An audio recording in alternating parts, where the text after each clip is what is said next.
ETF index mutual funds నేర్చుకుని stock మార్కెట్లో రాణించాలనుకుంటున్నారా? వెంటనే ఈ నెంబర్కి కాల్ చేయండి. నమస్తే, వెల్కమ్ టు సుమన్ టీవీ. నేను మీ విష్ణు. ఇవాళ కేంద్ర బడ్జెట్ 2024-25 కేంద్ర ఆర్థిక మంత్రి నిర్మలా సీతారామన్ గారు పార్లమెంట్లో ప్రవేశపెట్టడం జరిగింది. వికసిత్ భారత్ ధ్యేయంగా ఈ బడ్జెట్ను కూడా తీసుకురావడం జరిగింది.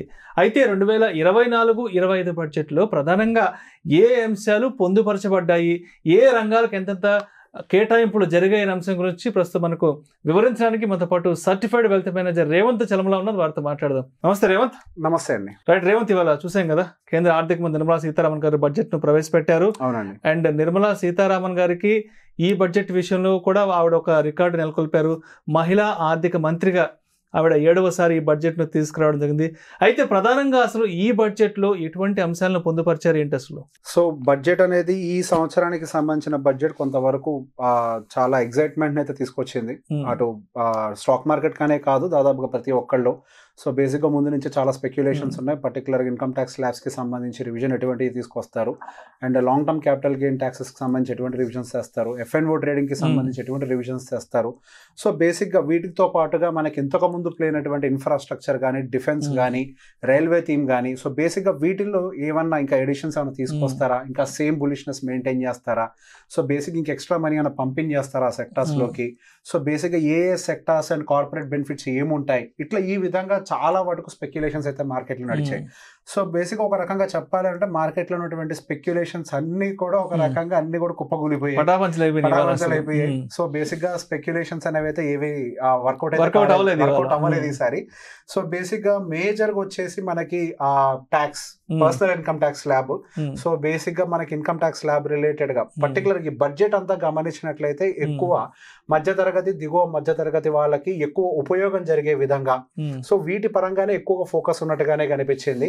అండ్ సెక్టార్స్ రిలేటెడ్ గా కానీ పర్టికులర్ గా ఒక సెక్టార్ ని మేము బూస్ట్ చేయాలి అనే విధంగా ఏదో 1-2 ఉన్నాయి తప్పించి మేజర్ గా మనం ఇంతకు ముందు ఏవైతే ఊహించిందో మార్కెట్, మనం కాదు ముందు మార్కెట్ ఏదైతే ఊహించిందో దానికి సంబంధించి మాత్రం పూర్తిగా పటామచ్చలయ్యాయి. So 1 by 1 point by point వద్దాము. సో మొదటిది వచ్చేసరికి ఫస్ట్ పన్ను విధానాలకు సంబంధించి ఇంతకు ముందు 2.5 lakh వరకు కూడా స్లాబ్, ఇన్కమ్ ట్యాక్స్ స్లాబ్ ఏమీ లేదు, నిల్ ట్యాక్స్ వరకు ఉండేది. దాని కాస్త 3 లక్షల రూపాయల వరకు కూడా 0 ట్యాక్స్ స్లాబ్ వరకు తీసుకొచ్చారు. అండ్ ఆ తర్వాత 3 to 7 lakhs వరకు కూడా 5% కి తీసుకొచ్చారు. 7 to 10 lakhs వరకు 10%, 10 to 12 lakhs వరకు 15%, 12 to 15 వరకు 20%, 15 and above 30% స్లాబ్స్ లోకి తీసుకొచ్చారు. అండ్ ఈ కొత్త పన్ను విధానం వల్ల దాదాపుగా 17,500 రూపాయల వరకు కూడా పన్ను ఆదా అవుతుంది అనేది దాదాపుగా 4 కోట్ల మంది ఎవరైతే కడుతున్నారో ఆ రేంజ్ లో వాళ్ళందరికీ కూడా కొంతవరకు డబ్బులు సేవ్ అవుతాయి అనేది ఇందులో మేజర్ గా కనిపించేది. అండ్ దాంతో పాటుగా వన్ మోస్ట్ ఇంపార్టెంట్ ఏంటి అంటే standard deduction. So basic standard deduction కి సంబంధించి కూడా ఇంతకు ముందు 50,000గా ఉండేది, కానీ మన యాక్చువల్ ఎక్స్పెక్టేషన్ వచ్చేసరికి 1,00,000 రూపాయల వరకు తీసుకెళ్తారు అనుకున్నారు స్టాండర్డ్ డిడక్షన్ ని, కానీ అది 75,000 రూపాయల వరకే కుదించడం జరిగింది. కొంతవరకు అక్కడ డిసప్పాయింట్మెంట్ ఉన్నా కానీ కొంతవరకు ఈ స్లాబ్ రివిజన్స్ కూడా జరిగాయి కాబట్టి ఇక్కడ హవెవర్ మనకు ఒక 25,000, అక్కడ ఒక 17,500 రూపీస్ మనకి యావరేజ్ ట్యాక్స్ సేవింగ్ ఉంటుంది కాబట్టి it will reach the same. And దాంతో పాటుగా కొద్దిగా ఎల్టీసీజీలో కూడా కొద్దిగా స్లాబ్ వేరియేషన్స్ ఉన్నాయి, మళ్ళీ డిస్కస్ చేద్దాం. అక్కడ కొద్దిగా అడ్వాంటేజ్ ఉంది, డిసడ్వాంటేజ్ ఉంది, రెండు మాట్లాడదాం. అండ్ నెక్స్ట్ వచ్చేసరికి capital gains. Next most important. So basic గా మార్కెట్ లో ఈ రోజు ఉన్నటువంటి మేజర్ ఈవెంట్ అంతా కూడా రన్ చేసింది ఈ క్యాపిటల్ గెయిన్స్ రిలేటెడే. సో బేసిక్ గా long term capital gain tax ఇంతకు ముందు మనకి 10% గా ఉండేది, అదే మనకి ఈక్విటీ రిలేటెడ్ ఇదంతా 10% గా ఉండేది, అదే రియల్ ఎస్టేట్ రిలేటెడ్ గా అయితే విత్ ఇండెక్సేషన్ బెనిఫిట్ 20% గా ఉండేది.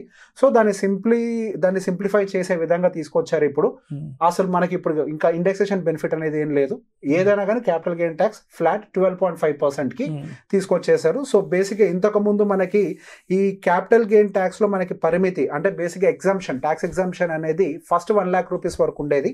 ఆ తర్వాత నుంచి ఉన్న లాభాల మీద మాత్రమే మనం capital gain tax కట్టేవాళ్ళము.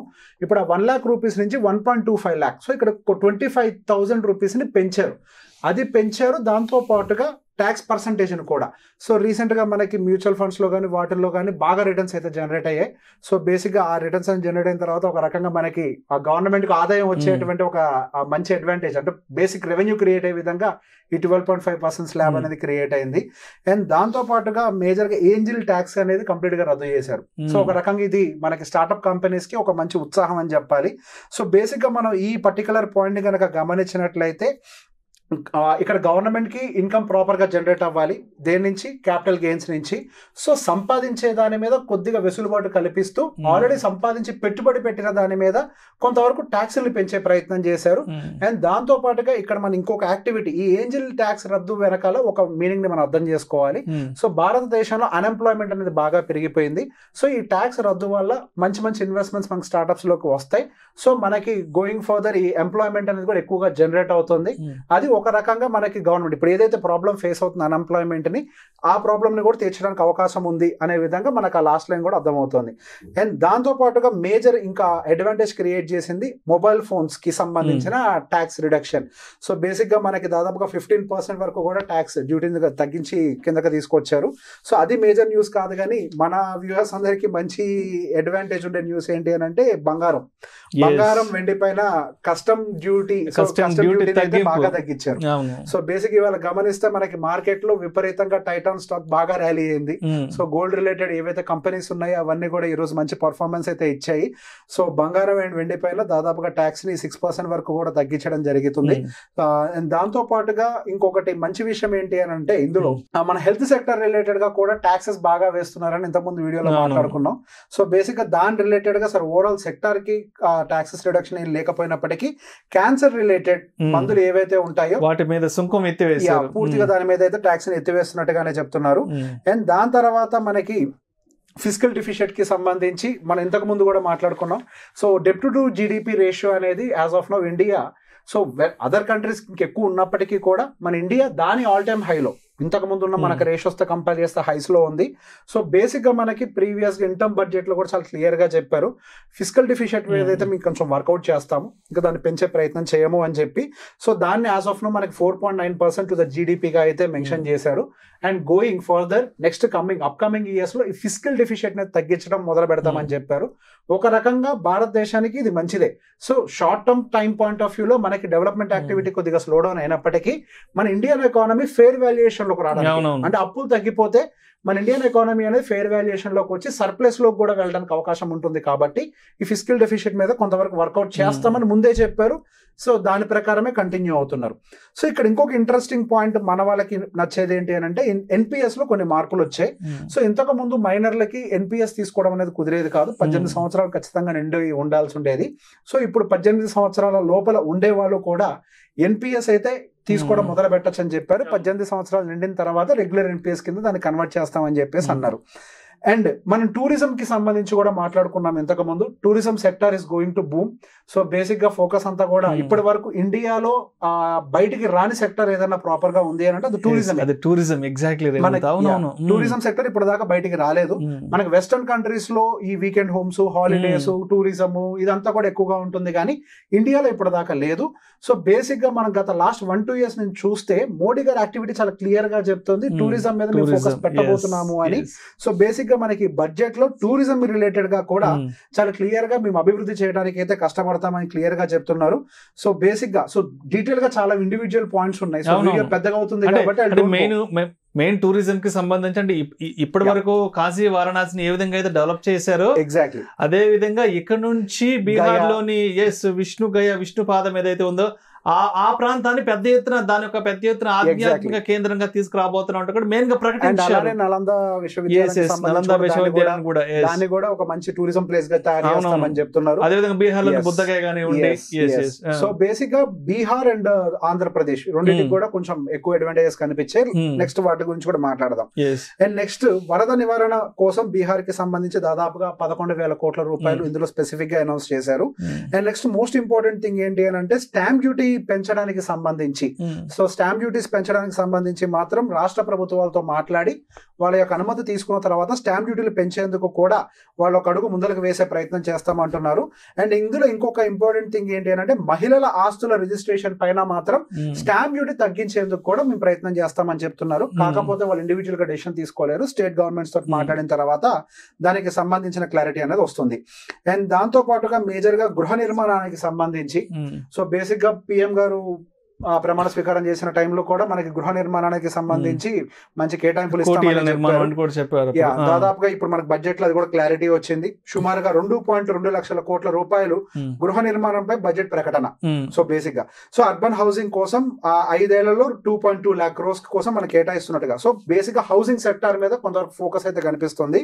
So infrastructure పరంగా మనం ఓవరాల్ గా చూసుకుంటే housing sector now came in to the focus. Previous గా మనకి అదర్ యాక్టివిటీస్ ఎయిర్పోర్ట్స్, RNBC ఇవన్నీ ఎక్కువగా ఉండేవి. ఇప్పుడు ఫోకస్ అంతా కూడా మేజర్ గా ఇందాక మనం మాట్లాడుకున్నట్టుగా మధ్య తరగతి, దిగువ మధ్య తరగతి వీటి మీద ఫోకస్ గానే మేజర్ గా వచ్చింది. సో గృహ నిర్మాణం అందులో భాగం కిందనే మనకు బయటకు వచ్చింది. సో అన్నిటికంటే నాకు ఇందులో ఇంట్రెస్టింగ్ ఆస్పెక్ట్ ఏదైతే కనిపించింది అని అంటే 1 కోటి మందికి ఉద్యోగ కల్పన. సో బేసిక్ గా మన భారతదేశంలో విపరీతంగా యువత నిరుద్యోగత బాగా పెరిగిపోతుంది, విపరీతమైన ఇబ్బందులు పెరుగుతున్నాయి. సో గత ఎలక్షన్స్ టైంలో కూడా ఒక రకమైన మ్యాండేట్ దాని వల్లనే మారింది, అంత మెజారిటీ రాకపోవటం. సో ఖచ్చితంగా వీటి మీద ఫోకస్ చేస్తారు అండ్ ఒక సామాన్యుడి యొక్క ఆర్థిక పరిస్థితులు కూడా మెరుగుపరిచే విధంగా ప్రయత్నం చేస్తారని కూడా అనుకున్నాం. సో బేసిక్ గా మీరు ఒక విషయాన్ని గమనిస్తే ఇప్పుడు మేజర్ ఫోకస్ అంతా కూడా మనకి సెక్టార్స్ వైపుగా ఫోకస్ చేయకుండా ఉద్యోగాలు ఏర్పాటు చేసిన ఉద్యోగాలు కనుక ఇప్పించగలిగితే వాళ్ళందరికీ కూడా సాలరీస్ అనేవి బిల్డ్ అవుతాయి. ఇప్పుడు మన దగ్గర ఎంతమంది స్కిల్డ్ పీపుల్ అయితే ఉంటారో దానికి తగ్గట్టుగా మనం మన పరిశ్రమలను కూడా అభివృద్ధి చేసుకోవచ్చు. అలానే మన దగ్గర స్కిల్డ్ లేబర్ పెరిగే కొద్దీ బయట దేశాల నుంచి కూడా పరిశ్రమలు మన భారతదేశంలోకి ఎక్కువగా వస్తాయి. సో జీతాలు అందరికీ రావడం మొదలు పెడతాయి. వీళ్ళందరికీ జీతాలు ఇస్తే వీళ్ళందరూ ఇన్కమ్ ట్యాక్స్ ల్యాబ్ లోకి వస్తారు. అలానే వీళ్ళు సేవింగ్స్ మొదలు పెడతారు అండ్ ఎక్స్పెండిచర్ అనేది కూడా మొదలు పెడతారు. సో ఈ పాయింట్ నాకు చాలా ఇంట్రెస్టింగ్ గా కనిపించింది. సో 1 కోటి మందికి ఉద్యోగ కల్పన, 500 పెద్ద కంపెనీల్లో 1 కోటి మంది యువతకు ఉద్యోగ కల్పనకు సంబంధించి మాత్రం చాలా స్పష్టంగా so majority of the topic అంతా కూడా దీని చుట్టూతోనే ఎక్కువగా తిరిగింది. సో బేసిక్ గా స్కిల్ డెవలప్మెంట్ కి సంబంధించి అయి ఉండొచ్చు, ఇంటర్న్షిప్ కి సంబంధించి అయి ఉండొచ్చు, వీటి మీద ఫోకస్ ఎక్కువ పెడతామని చెప్పారు. అండ్ ప్రీవియస్ గా మనం GST కౌన్సిల్ మీట్ అప్పుడు కూడా మాట్లాడుకున్నాం. ఎడ్యుకేషన్ సెక్టర్ కి సంబంధించి కూడా హాస్టల్స్ కి అప్పుడు వాళ్ళు GST కౌన్సిల్ లో ఒక లిమిట్ వరకు కూడా ట్యాక్స్ వేయం GST అని చెప్పారు. సో బేసిక్ గా మనకి ఇందులో కూడా పర్టికులర్ హైయర్ ఎడ్యుకేషన్ కి సంబంధించి 10 లక్షల రూపాయల వరకు కూడా లోన్ వెసులుబాటు కల్పిస్తామని చెప్పి కూడా మనకి పర్టికులర్ ఈ బడ్జెట్ లో చెప్పారు. సో బేసిక్ గా యాజ్ ఆఫ్ నో ఈ బడ్జెట్ ఫోకస్ అంతా ఎక్కువగా కూడా ఉద్యోగ కల్పన, స్కిల్ డెవలప్ చేయటము వీటి మీద ఎక్కువగా ఫోకస్ చేస్తున్నారు. మన భారతదేశంలో ఉన్నటువంటి యావరేజ్ నిరుద్యోగుల యొక్క శాతం ఏదైతే ఉందో దాన్ని నెక్స్ట్ 5 years అంటే వాళ్ళు నెక్స్ట్ ఎలక్షన్ కి వెళ్లే లోపల వీటన్నిటిని కట్ డౌన్ చేసే ప్రయత్నం అయితే ఈ ఫస్ట్ బడ్జెట్ నుంచే మొదలు పెట్టినట్టుగా కనిపిస్తుంది. So the most important thing is గ్రామీణ భారతానికి దాదాపుగా 2.66 lakh crores అంటే దాదాపుగా 2,60,000 కోట్లు కేటాయింపు అయితే కనిపిస్తుంది. అండ్ ఇంకో ఇంట్రెస్టింగ్, ఎప్పుడో ముద్రా లోన్స్ అనేవి 10 లక్షల స్లాబ్ తోటి తీసుకొచ్చారు. దాన్ని చాలా సంవత్సరాల తర్వాత ఇప్పుడు 20 లక్షల స్లాబ్ కి అయితే పెంచారు. దీనివల్ల మహిళలు అయి ఉండొచ్చు, SC STలు అయి ఉండొచ్చు, దిగువ తర్వాత వాళ్ళు అయి ఉండొచ్చు, వీళ్ళందరికీ కూడా. సో ఇది కూడా మీరు గమనిస్తే ఇది కూడా ఎక్కువ MSME, SME so basic medium, small and mini enterprises అభివృద్ధి కోసమే ఎక్కువగా పాటుపడుతున్నారు. ఇప్పుడు వీళ్ళు 1 కోటి ఉద్యోగాలను కల్పిస్తామని చెప్పారు. ఈ 1 కోటి ఉద్యోగాలు కల్పించాలి అని అంటే దాని తగ్గట్టుగా ఎంటర్ప్రైజెస్ కూడా బిల్డ్ అవ్వాలి. సో టాప్ 500 కంపెనీలనే కాకపోయి ఉండొచ్చు, ఏ విధంగా అయినా కానీ ఉద్యోగ కల్పన జరగాలి. అదే జరగాలి అంటే స్టార్ట్అప్స్ రావాలి. స్టార్ట్అప్స్ కోసం ట్యాక్స్ అనేది తీసేశారు, స్టార్ట్అప్ ఫండింగ్ కోసం ఏంజల్ ఇన్వెస్టర్స్ కి. సో ఇప్పుడు గమనిస్తే ఎంటర్ప్రైజెస్ కూడా మనం ప్రోత్సహించాలి అనే విధంగా సో బేసిక్ గా ముద్రా లోన్స్ కూడా పెంచడం అనేది క్లియర్ గా కనిపిస్తోంది. అండ్ బీహార్ కి సంబంధించి పర్టికులర్ ఆర్థిక సాయం దాదాపుగా 20,000 రహదారుల కోసం 20,000 కోట్ల రూపాయలు కేటాయింపు. సో బేసిక్ గా రాష్ట్రాలకంటూ స్పెషల్ గా ఏదైనా ప్యాకేజీలు కనిపించాయంటే ఎక్కువ శాతం ఆంధ్రప్రదేశ్, కొంత మొత్తంలో బీహార్ కి, కొంత మొత్తంలో, అంతకు మించి పెద్దగా అయితే స్టేట్ మీద ఫోకస్ అయితే ఎక్కడా కనిపించట్లేదు. అండ్ నెక్స్ట్ వచ్చేసరికి ఇందాక నేను చెప్పినట్లుగా విద్యార్థులకి 10 లక్షల రూపాయల వరకు కూడా రుణం. సో బేసిక్ గా దేశీయ విద్యా సంస్థల్లో బయటికి వెళ్ళి చదువుకునే వాళ్ళకి కాదు, దేశీయ విద్యా సంస్థల్లో ఉన్నత విద్య కోసం 10 లక్షల రూపాయల వరకు కూడా రుణాలను ఇప్పించేందుకు ప్రయత్నం చేస్తున్నారు. ఇది కూడా స్కిల్ డెవలప్మెంట్ కింద మాత్రమే నేను చూడగలుగుతాను. సో బేసిక్ గా they are trying to more bring the skilled labour into the market. And next వచ్చేసరికి అమరావతికి దాదాపుగా 15,000 కోట్ల ప్రత్యేక సాయం. ఇది ఈసారి బడ్జెట్ లో నిజంగా చాలా ప్రత్యేకంగా నిలిచింది. అంటే ఏదైతే ఎక్స్పెక్ట్ చేశారో ఏపీ నుంచి డెఫినెట్ గా ఈసారి బడ్జెట్ డిప్లాయ్మెంట్ అయితే మాత్రం 15,000 కోట్ల రూపాయలు దాదాపుగా మనకి అమరావతి కోసం కేటాయించారు. అండ్ పర్టికులర్ గా ఆర్థిక సంవత్సరంలో అమరావతికి అభివృద్ధికి 15,000 కోట్లు, అవసరాన్ని బట్టి అమరావతికి మరికొన్ని నిధులు ఇస్తామని కూడా చెప్పారు. అండ్ పోలవరానికి సంబంధించి కూడా చాలా పెద్ద పీట వేశారు, అగ్రతాంబూలం తాంబూలం ఇచ్చారు ఈసారి. దానికి సంబంధించి కూడా చాలా క్లియర్ గా ఏం చెప్పారు అంటే పోలవరం అనేది నిర్మించడం అనేది ఇప్పుడు మన ప్రధాన బాధ్యత. దాని వల్ల మన ఫుడ్ డెవలప్మెంట్ కూడా పెరుగుతుంది, మనకు కూడా మనకు నిలువలు అవన్నీ కూడా బాగా పెరుగుతాయి, వ్యవసాయం అభివృద్ధి చెందుతుంది. కాబట్టి అది కేవలం ఇది ఆంధ్రప్రదేశ్ అని ఒక పాయింట్ ఆఫ్ వ్యూ లో కాకుండా అగ్రికల్చర్ అని ఒక పాయింట్ ఆఫ్ వ్యూ లో మనకు పర్టికులర్ గా పోలవరానికి సంబంధించి ఒక మంచి ఇంట్రెస్ట్ అయితే చూపించారు. పనులు కూడా త్వరితగతిన పూర్తయ్యేలా చర్యలు తీసుకుంటామని కూడా చెప్పారు. అండ్ నెక్స్ట్ రాయలసీమ, ప్రకాశం, ఉత్తరాంధ్ర జిల్లాలకు ప్రత్యేక ప్యాకేజ్ ఏర్పాటు చేస్తామని చెప్పారు. అండ్ విశాఖ చెన్నై కారిడార్ కి సంబంధించి, హైదరాబాద్ బెంగళూరు కారిడార్లకు సంబంధించి కొంతవరకు నిధులు కేటాయిస్తామని చెప్పి ఒక క్లారిటీ ఇచ్చారు. అండ్ పర్టికులర్ గా నిరుద్యోగుల కోసం పర్టికులర్ గా 3 పథకాలకు సంబంధించి అయితే ఒక అనౌన్స్మెంట్ అయితే వచ్చింది. సో బేసిక్ గా వచ్చేసరికి ప్రధానమంత్రి ఆ ప్యాకేజ్ లో భాగం కింద 3 ఉద్యోగ అనుసంధ ప్రోత్సాహకాలు.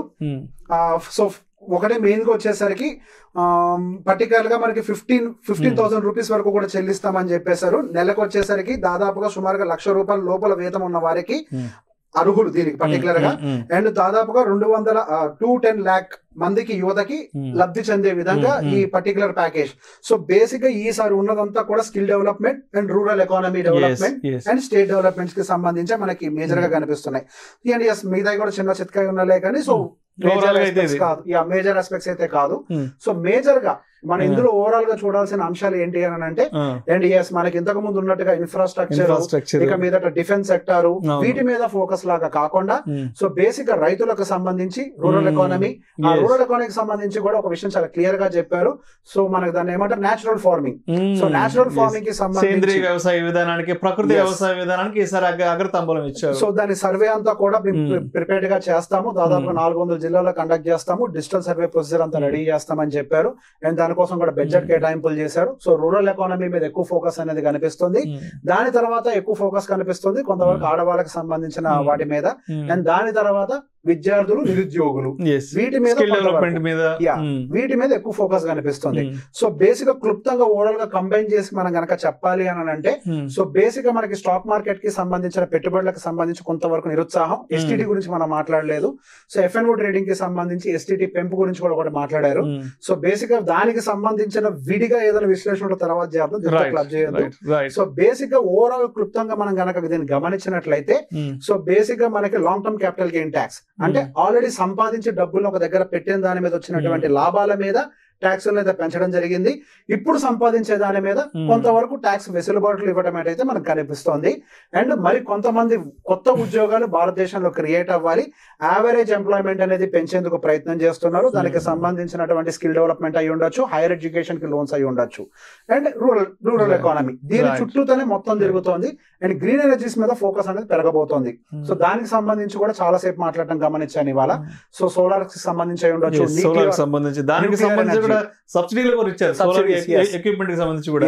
న్యూక్లియర్ ఎనర్జీకి సంబంధించిన R&D కోసం డబ్బులు ఖర్చు పెట్టడం కానీ. సో మేజర్ గా నెక్స్ట్ రాబోతుందంతా కూడా ఈ పర్టికులర్ గ్రీన్ ఎనర్జీస్. అంటే ఓవరాల్ గా వికసిత భారత్ లక్ష్యంగా ఈసారి అంటే గ్రామీణ ప్రాంతాలని దృష్టిలో ఉంచుకొని, అదేవిధంగా వ్యవసాయ రంగానికి దీన్ని దృష్టిలో ఉంచుకొని కంప్లీట్ గా రాబోయే రోజుల్లో అగ్రికల్చర్ నుంచి ప్రొడక్టివిటీ పెంచుకోవాలన్న ఉద్దేశంతో వికసిత భారత్ అనే పేరు మీద ఈసారి బడ్జెట్ ను కూడా తీసుకొచ్చారు. ఎగ్జాక్ట్లీ. సో బేసిక్ అంతా కూడా ఇది ప్రజల budget, right. Thank you so much Revanth. ఇవాళ బడ్జెట్ లో ప్రధానంగా ఏ అంశాలను పొందుపరిచారు, అదేవిధంగా ఏ రంగాలకు ఎంతెంత డిప్లాయ్ చేశారనే అంశాల గురించి చాలా చక్కగా మీ అనాలిసిస్ తెలియజేశారు. Thank you so much Revanth. Thank you అండి. సుమన్ టీవీలో మీ పర్సనల్ అండ్ బిజినెస్ ప్రమోషన్స్ కోసం కింది నెంబర్ కి కాంటాక్ట్ చేయండి.